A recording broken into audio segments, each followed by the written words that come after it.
Another day, another date time!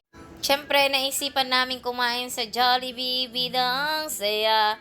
Dahil hindi na kami nakakakain dito, matagal-tagal na dahil deserve namin to dahil work naman kami. At syempre para nag-uusap naman kami habang kumakain kasi sa bahay, hindi kami nag-uusap at madalang din kaming magkasabay dahil nga panay siya game sa kanyang cellphone. At yung upuan ko nga na yan, nakaharang sa daan dahil gusto ko kapag kumakain ako, kaharap ko kayo. Syempre, ayoko naman tinatalikuran kayo. At syempre, habang kumakain nga kami, minamarites ko siya. Shoot nga rin, parang di siya nakikinig, hindi siya ata siya interesado. At busy lang ang peg.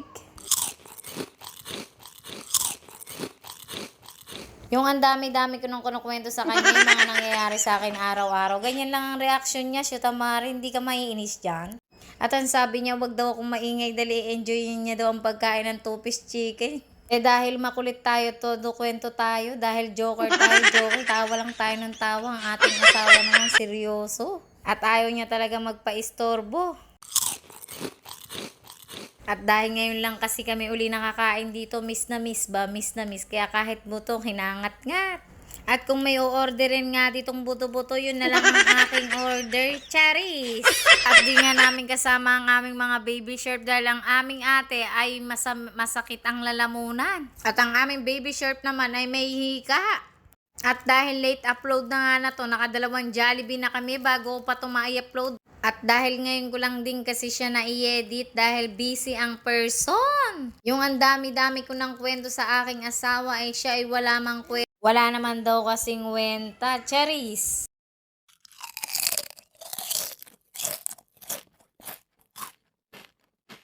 Talata nga, na gutom kami dyan. Shoot amari, di kasi kami nagmimerienda sa company pag may break time.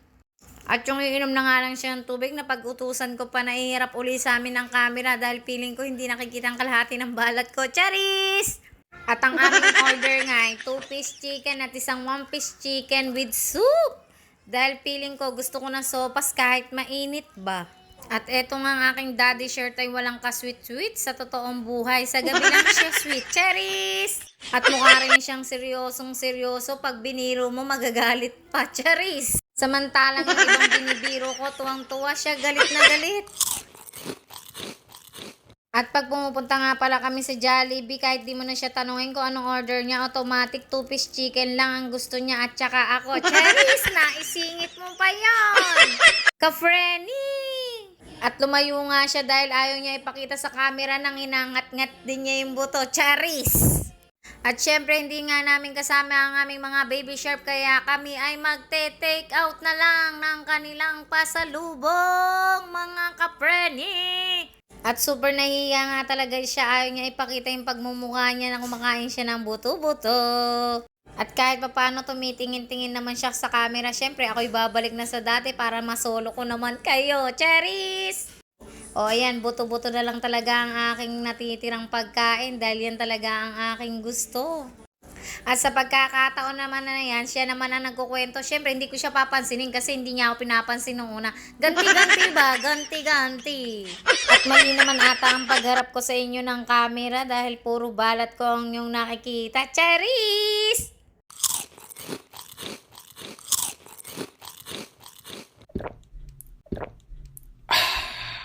Thank you for watching.